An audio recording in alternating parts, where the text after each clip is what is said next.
Hello guys, welcome to SS classes. मैं सचिन शुक्ला, आपका maths faculty, आपको मैथ पढ़ाता हूँ। और आज हमारी टाइम डिस्टेंस है स्पीड की आखिरी क्लास है और इसमें मिसलेनियस ही है अभी ये। और इसमें जो भी क्वेश्चन लगभग हैं, आज का सेशन थोड़ा सा इसलिए बड़ा होगा, करीब 1 घंटे का, लेकिन उसमें सारे क्वेश्चंस ये सब सॉल्व हो जाएंगे और आई होप आपको समझ भी आएगा। मैं कोशिश करूँगा। अब तक जो क्वेश्चन कराए हैं उनसे अलग क्वेश्चन नहीं है, लेकिन एक दो नए टाइप मिल गए और करने के तरीके मिल गए, तो उनको भी मैंने इसमें ले लिया है साथ में। ठीक है, करीब 12 से 14 क्वेश्चन आज होंगे और इसमें आपके इसमें कोई टाइप नहीं, क्योंकि टाइप तो पहले ही मैं करा चुका हूँ, तो टाइप की बात ही नहीं करनी। अब तो विविध की बात है, ठीक है ना। और इससे पहले मैंने रेशियो एंड प्रोपोर्शन की करीब 21 से 22 क्लास में ख़त्म किया था, क्योंकि ज़्यादा बड़ा चैप्टर था वो। और वर्क एंड टाइम की करीब 12-13 क्लास ली थी, मैंने उसमें ख़त्म कर दिया। और एलसीएम एचसीएफ की मैंने करीब दो कराए थे, उसको इंट्रोड्यूस किया था। तो उसे आप चैप्टर ना माने, तो ये मेरा तीसरा चैप्टर ख़त्म होगा, आप ही कह सकते हैं। चलिए, अब आज की हम सेशन की शुरुआत करने जा रहे हैं और इसके बाद मैं आपको, जहाँ तक मैंने सोचा है कि मैं पाइप एंड सिस्टम, पानी और टंकी, मैंने उस पर आधारित क्वेश्चन कराने हैं आपको। और कल से मैं उस पर चालू कर दूँगा काम। आज शुरू करते हैं और ज़्यादा टाइम आपका नहीं लेते हैं। चलिए, पहला क्वेश्चन देखते हैं। कहता है कि 45 किलोमीटर प्रति घंटा की चाल से चलते हुए एक बस स्वयं से 150 मीटर आगे जा रहे ट्रक को पार करने में 30 सेकंड का समय लेती है। ठीक है ना। क्वेश्चन आपने शायद समझ लिया होगा कि कोई बस है, ठीक है, कोई एक बस है जिसकी रफ्तार कितनी है, 45 किलोमीटर प्रति घंटा है, अपने से आगे जा रहे हैं। मान लो ये आगे है, ये कोई ट्रक होगा। ट्रक कैसा बना होता है, छोटे बच्चों वाला, ऐसे बना होता है ना, पहिए लगे होते हैं, ये होते हैं, ये ट्रक है, ठीक है। इससे कितना, ये 150 मीटर ये ट्रक आगे चल रहा है। अच्छा, ये भी किसी रफ्तार से चल रहा है, ठीक है ना। देखिए, वही हमसे पूछा भी है, कहा है ट्रक को पार करने में 30 सेकंड का समय लगता है। ट्रक की चाल क्या है, इसका मतलब ट्रक की चाल कुछ होगी जो कि हमें अभी तक नहीं मालूम है। हमें मालूम क्या क्या है, हमें ये मालूम है कि बस और ट्रक के बीच की दूरी क्या है, 150 मीटर, और इसको पार करने में कितना समय लग रहा है। तो देखिए कि अगर बस की रफ्तार को हम समय से गुणा कर दें तो हमें दूरी मान चल जाएगी कि बस से लेकर ट्रक तक की कितनी दूरी है, या बस ने ट्रक को पार करने में कितना दूरी तय की है, ठीक है ना। तो जब दूरी हम देखेंगे तो हमें मान चलेगा कि 150, सही ले रहा हूँ, नहीं 150 की यहाँ ज़रूरत नहीं है, 30 सेकंड का समय लगा है और 45 किलोमीटर प्रति घंटा की स्पीड है। इसे मीटर पर सेकंड में हमें बदलना पड़ेगा, तो हमने बदल लिया पूरा करके। सॉल्व करते हैं, पहले से क्या आएगा देखते हैं। तो 9 दूनी 18, 9 पंजे 45, और इससे ये काटेंगे, आएगा 15। तो 55 25, 25 गुणे 15, 375 मीटर ये दूरी आ जाएगी। अच्छा, ये दूरी क्या है, ये दूरी ये दिखा रही है कि बस वाले ने ट्रक को पकड़ने में 30 सेकंड का समय लिया, तो उसने कितनी दूरी तय कर ली अपनी रफ्तार से, करीब तय की उसने 375 मीटर।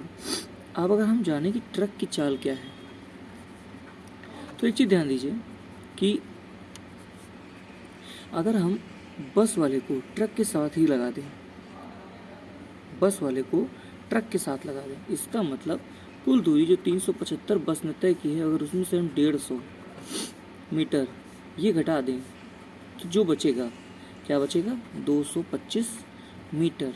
ये क्या है, यही ट्रक द्वारा जो ट्रक द्वारा दूरी तय की गई और यही बस द्वारा तय की गई। क्योंकि मैंने कहा था कि ट्रक की चाल अगर पूछ रहा है, इसका मतलब ट्रक भी चल रहा है आगे आगे। जैसे रोड पे आप देखते नहीं हो कि ट्रक वाला आगे भागा जा रहा है, पीछे से मोटरसाइकिल वाला है, कार वाला, बस वाला, कोई भी पीछे कर चला रहा है। पार इसलिए करेगा कि बस तेज चल रही ट्रक से, ठीक है ना। इसका मतलब जो भी स्पीड आएगी वो 45 से कम आएगी। और ये तो आपको समझ में आ गया होगा। अगर हम ट्रक वाले बस वाले को साथ में लाना चाहें तो क्या करें, जो उनके बीच का गैप है उसे घटा दें। तो हमने घटा दिया, तो अब 225 मीटर कौन भी चल रहा है, ट्रक भी चल रहा है।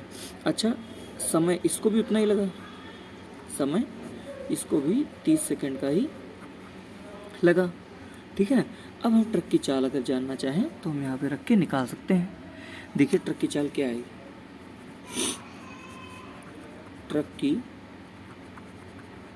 चाल तो 225 मीटर तो ये रहा और 30 सेकंड हमें समय लग रहा है, ठीक है ना। अगर हम 30 सेकंड से ही डिवाइड कर दें, अच्छा ये तो मीटर पर सेकंड में आएगा, तो इसे हम किलोमीटर प्रति घंटा में बदल लेते हैं। 18/5 तो 6 तियाँ 18, 6 पंजे 30 और 25 ये 25 इसको काटो तो क्या आएगा 25 9 9 27। इसका मतलब ट्रक की चाल क्या है 27 किलोमीटर प्रति घंटा। आप ऐसे सॉल्व कर सकते हो, ठीक है ना। आपका सवाल आसानी से हल हो जाएगा और ये कहीं से भी गलत नहीं है, ठीक है। चलिए देखते हैं नेक्स्ट क्वेश्चन को और कोशिश करता हूँ कि आपको समझ में आ जाए। चलिए देखते हैं दोस्तों, ये रहा आज का नेक्स्ट क्वेश्चन। कहता है एक जीप स्वयं से 5 किलोमीटर आगे जा रही कार का पीछा कर रही है। उनकी चालें क्रमशः 90 किलोमीटर प्रति घंटा तथा 75 किलोमीटर प्रति घंटा है। कितने मिनट बाद जीप कार को पकड़ लेगी। एक चीज़ ध्यान दीजिए कि अगर हम एक छोटा सा डायग्राम बनाते हैं, डायग्राम इसलिए बना रहा हूँ अभी आप देखोगे। मान लीजिए ये एक जीप है, ठीक है। ये जीप नहीं है, स्वयं से मतलब कि ये एक कार है यहाँ पे जीप है। ये कभी जो कितना गैप है 5 किलोमीटर का गैप है। अच्छा भाई अगर पीछा करेगी तो मतलब जिस तरफ कार जाएगी उस तरफ भाई जीप भी जाएगी, ये तो भाई क्लियर ही है, इसमें कोई डाउट नहीं। तो यहाँ पे अगर हम सापेक्ष चाल चाहें, सापेक्ष चाल इसलिए क्योंकि दोनों चल रही हैं और दोनों की हमें स्पीड मालूम है, तो सापेक्ष चालें भाई एक दिशा में इसलिए क्या होगा घट जाएंगी। तो हमने घटा दिया 90 माइनस 75 कितना आया 15 किलोमीटर प्रति घंटा। ये हमारी सापेक्ष चाल 15 किलोमीटर प्रति घंटा। आई होप आपको यहाँ तक क्लियर हो गया होगा। अब आगे देखिए क्या करते हैं। कहता है कितने मिनट बाद जीप जो है वो कार को पकड़ लेगी। ये तो तय है कि भाई जीप चल रही है 90 से और कार चल रही है 75 से, तो एक टाइम के बाद पकड़ ही ली जाएगी। तो बहुत सिंपल सा फंडा ये है कि जब हमने घटाया तो हमने देखा कि 15 किलोमीटर प्रति घंटा सापेक्ष चाल आई, ठीक है ना, और 5 किलोमीटर की दूरी है। अब आप ये देखिए कि एक घंटे में भाई कहीं अगर लिखा हो कि 15 किलोमीटर प्रति घंटा स्पीड है, इसका मतलब एक घंटा में कितनी दूर चल रहे हो आप 15 किलोमीटर। आपको चलना है 5 किलोमीटर, तो क्या करो आप इधर बटे 3 कर दो, इधर भी बटे 3 कर दो। तो इस 60 को 3 से करोगे, 60 बटे 3 में कितना 5 दिया 15, 5 किलोमीटर। ये काटोगे 20 मिनट, क्योंकि मैंने इसे घंटे को मिनट में बदल लिया, बटे 3 इधर बटे 3 इधर। ये क्यों करने का तरीका है, एक घंटे में अगर 15 किलोमीटर तो 20 मिनट में 5 किलोमीटर करने के केवल तरीके हैं और कुछ भी नया इसमें कुछ नहीं है। आई होप आपको एक क्वेश्चन समझ में आ गया होगा। बहुत सिंपल सा क्वेश्चन था, लेकिन बस लैंग्वेज होती और कुछ नहीं होता, ठीक है। चलिए फ्रेंड्स देखते हैं नेक्स्ट क्वेश्चन को। क्वेश्चन क्या कह रहा है पहले पढ़ते हैं। कहता है एक 300 मीटर लंबाई की रेलगाड़ी समान दिशा में 3 किलोमीटर प्रति घंटा की चाल से चल रहे एक व्यक्ति को पार करने में 33 सेकंड का समय लेती है। रेलगाड़ी की चाल बताएं। तो ध्यान दीजिए कि एक ट्रेन है जो कि इस दिशा में जा रही है, जो कि कितनी मीटर लंबी है 300 मीटर लंबी है, और एक व्यक्ति है जिसकी लंबाई क्या होती 0, वो 3 किलोमीटर प्रति घंटा की चाल से जा रहा है। तो जो ट्रेन है ना, इसको पार करने में 33 सेकंड का समय लेती है। तो देखिए हमें क्या क्या मालूम चलेगा। हमें पता क्या नहीं है, हमें रेलगाड़ी की चाल नहीं मालूम। तो हम मान लें कि रेलगाड़ी की चाल x किलोमीटर प्रति घंटा है, ठीक है, क्योंकि जो वो आदमी की चाल दी है वो किलोमीटर प्रति घंटा में दी है, ठीक है ना। कोई दिक्कत नहीं, उसे हम अभी आगे सही कर लेंगे। एक चीज़ ध्यान दीजिए कि सबसे पहले तो हम जानेंगे सापेक्ष चाल। सापेक्ष चाल किस लिए जानेंगे, क्योंकि दोनों एक ही दिशा में चल रहे हैं और दोनों की कुछ ना कुछ दूरियां हैं। तो सापेक्ष चाल जब एक ही दिशा में आप जा रहे हो, आदमी भी इधर जा रहा, ट्रेन भी इधर जा रही, तो घट जाएगा। तो क्या आएगा, S1 माइनस S2। तो S1 मतलब ट्रेन की स्पीड और आदमी की कितनी, 3, x माइनस 3, ये क्या आ गई, ये हमारी आ गई सापेक्ष चाल आदमी और उस ट्रेन की। ठीक है, कहता है इस स्पीड से समय कितना लगा पार करने में, समय लगा 33 सेकेंड, और लंबाई या दूरी कितनी है। तो आप ये देखेंगे कि आदमी की कोई लंबाई नहीं मानी जाती, 0 माना जाता है, इसीलिए वही दूरी होगी जो उस ट्रेन की लंबाई होगी। ये आप शुरुआत से पढ़ रहे हैं, तो इसमें मुझे नहीं लगता कि आपको कोई कन्फ्यूजन हो रहा होगा। ठीक है ना। अब इसे सॉल्व करते हैं। तो सूत्र क्या होता है, चाल बराबर दूरी बटे समय। तो चाल बराबर दूरी बटे समय, उठा के मान रख दीजिए। तो ये x माइनस 3 इंटू 5/18। अच्छा, 5/18 इसलिए किया है क्योंकि ये किलोमीटर प्रति घंटा में है, बाकी सब मीटर पर सेकंड में। तो दूरी 300 और समय कितना, 33। अब इसे हम सॉल्व कर लेते हैं। तो अगर इसे हम काटने जाएं तो देखेंगे कि ये कटेगा, तो ऊपर आएगा 100 और नीचे क्या आएगा, 11। ठीक है, और ये आमने सामने है तो कट जाएंगे। तो ये और ये कटा, कितना आया, 20। अब इसे हम आगे मान रख लेते हैं, उठा के यहाँ लिख लेते हैं, आपको दिख रहा होगा। तो x माइनस 3 बराबर है, अब सॉल्व करते हैं। तो 18 36, 360/11 के। भाई ये इधर चला गया और ये इधर आ गया, तो कोई दिक्कत नहीं। ठीक है ना, आई होप आपको समझ में आ गया होगा। अब क्या करते हैं, इसको इधर शिफ्ट करते हैं। तो x बराबर 360/11 माइनस 3। जब इसे और आप सॉल्व करोगे तो क्या आते हैं, 33। तो 360 में से 33 घट जाएगा, तो आएगा 327/11। अब रहा ऑप्शन पे कि ऑप्शन में कैसे दिया हुआ है। स्पीड जो भी आ रही है ये हमारी आ रही है मीटर पर सेकंड में। ठीक है ना, हमें ऑप्शन तो मालूम नहीं है कि ऑप्शन कैसे दिए हैं, इसीलिए हम चाहे तो इसे यहाँ भी छोड़ सकते हैं कि हमारी x बराबर क्या निकल के आएगा, 327/11। ये आएगा मीटर पर सेकंड में, क्योंकि हमने सब मीटर पर सेकंड में बदल लिया है। अब ये आप पे है या आपके ऑप्शन पे है, कहीं आप क्वेश्चन अगर आपको दिखाई दे तो उसमें आपको आखिरी में देखना पड़ता है कि चाल किसने पूछी है। अगर सारे ऑप्शन में किलोमीटर प्रति घंटा में है तो अभी हम यहाँ पे क्या करते हैं, 18/5 से इंटू कर देते, तो हमें उसमें क्या था। तो ये कोई समस्या की बात नहीं है, आपको जैसा ऑप्शन दिखे आप वैसे सॉल्व कर लो। मेरे में ऐसे ही ऑप्शन दिख रहा तो मैंने यहाँ तक लाके इसे छोड़ दिया। ठीक है ना। अब चलते हैं आगे और देखते हैं नेक्स्ट क्वेश्चन को।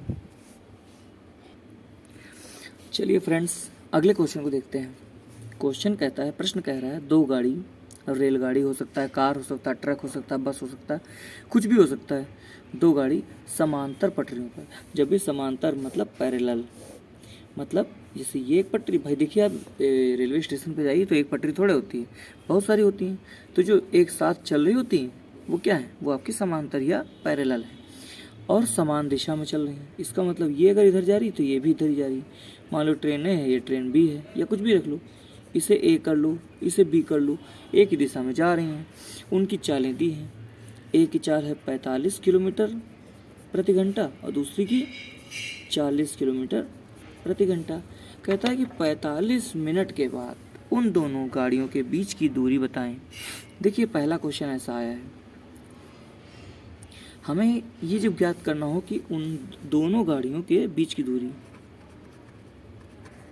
गाड़ियों के बीच की दूरी हमें ज्ञात करनी है। तो आप बताइए अच्छा कि सबसे पहले अगर हमें चालें मालूम है और दिशा हमको दे रखी है तो हम पहला काम क्या करेंगे, पहले हम करेंगे सापेक्ष चाल। ठीक है ना, जब आप सापेक्ष चाल निकालोगे एक ही दिशा में है इसलिए क्या होगा, S1 माइनस S2, इसे सॉल्व कर लेंगे। तो 45 माइनस 40 तो हमारा आया 5 किलोमीटर प्रति घंटा। ठीक है ना, ये हमारी रिलेटिव स्पीड या सापेक्ष चाल। इसका मतलब हर 1 घंटे में अगर किलोमीटर प्रति घंटा देखें तो 5 किलोमीटर का अंतर आ रहा है। ठीक है ना, आप ऐसे समझ सकते हो। कहता क्या है कि 45 मिनट के बाद, अच्छा यहाँ मिनट की बात कर दी है तो कोई बात नहीं, इसे हम यहीं लेके चलते हैं, आगे देखते हैं क्या होगा। दूरी बराबर क्या होता है? दूरी बराबर होता है चाल गुणे समय। तो चाल गुणे समय, तो हमें मालूम है चाल क्या निकल के आई, चाल निकल के आई 5 किलोमीटर, और समय क्या निकल के आया 45 मिनट। इसे घंटे में बदलने के लिए 60 से गुणा कर देंगे, तो 15 तिया 45 और 15 चौके 60। ठीक है, तो क्या आया 15/4। ये क्या निकल के आया है? ये निकल के आया है सेकंड है ना, हाँ ये हमारा सॉरी दूरी है ना, तो ये मीटर निकल के आया है। अब इसे आप चाहो तो किलोमीटर में बदल सकते हो, गाड़ियों के बीच की दूरी किलोमीटर में अगर आप बदलोगे तो 15 गुणे मीटर से किलोमीटर में बदलने के लिए क्या करते हैं, डिवाइड 1000 करते हैं, तो 4 × 1000। वैसे मुझे नहीं लगता इसकी ज़रूरत है, आप ऐसे ही लिख के छोड़ दो, ज़्यादा अच्छा है। तो 15/4 मीटर, ये इन दोनों के बीच की दूरी रह जाएगी। अब ये ऑप्शन पे है कि ऑप्शन में कैसे दे रहा है, मैंने जो भी निकाला है इसे अच्छा एक गलती हमने कर दी। गलती क्या की कि हम यहाँ मीटर रख रहे हैं जबकि ये किलोमीटर में है। हाँ ये किलोमीटर में निकल के आया है। इसे अगर आप चेंज करना चाहो तो 15 गुणे 1000/4 कर सकते हो। ये उल्टा हम लोग कर रहे थे, जब इसे करोगे तो कितना आएगा, ये कटेगा 250, तो 15 और ये कोई 3 पॉइंट कुछ आएगा लगभग। ठीक है ना, चाहे तो इसे आप पूरा सॉल्व कर सकते हैं और चाहे तो इसे ऐसे ही छोड़ सकते हैं।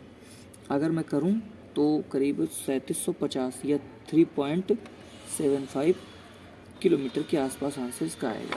वही घुमा फिरा के बात आ गई कि आखिर में पॉइंट में लाना पड़ा, अगर ऐसे भी करते बदलते ना तब भी ठीक था।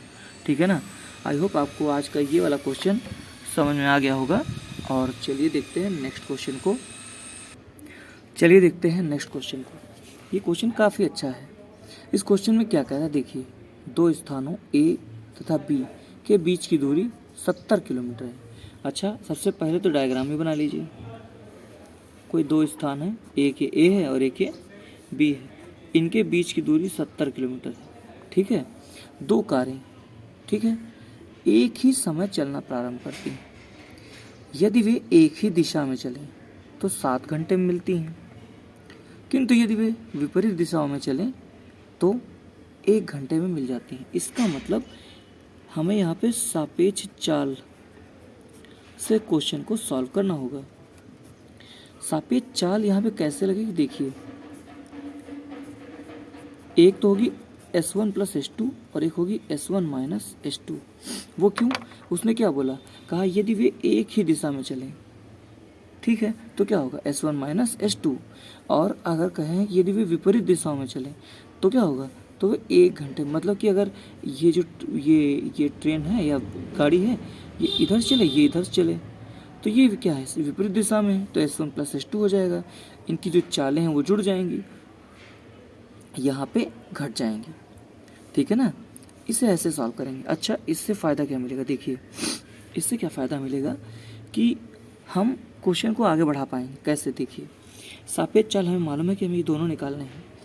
कहता है कि दूरी कितनी है, तो देखिए दूरी हमें पता है 70 किलोमीटर, और समय क्या है, देखिए समय का ही सब खेल है। जब एक समान दिशा में जा रहे हैं तब इनको लग रहा है ये एक ही दिशा में 7 घंटे, और जब विपरीत दिशा में तो 1 घंटा। तो इसे हम सेट कर लेते हैं। देखिए 4 बराबर दूरी बटे समय से, अगर हम S1 + S2 लें, मतलब विपरीत दिशा वाला, तो 70 किलोमीटर की दूरी ये लोग 1 घंटे में तय कर लेते हैं। लिखा है किंतु यदि वे विपरीत दिशाओं में चलना प्रारंभ करें तो 1 घंटे में मिल जाती है। 70 किलोमीटर की दूरी भाई ये दोनों मिलकर तय करेंगे ना, तो S1 + S2 कितना आया, S1 + S2 आ गया 70। आई होप आपको क्लियर है भाई, ये क्या है, चाल ही तो है, चाल बराबर दूरी बटे समय। अच्छा इसके अलावा जब S1 - S2 करते हैं, भाई चाल ये भी है, तब क्या आता है 70 किलोमीटर की दूरी कितना 7 घंटे में तय करते हैं। आई होप आपको समझ में आ गया होगा। ये कट जाए।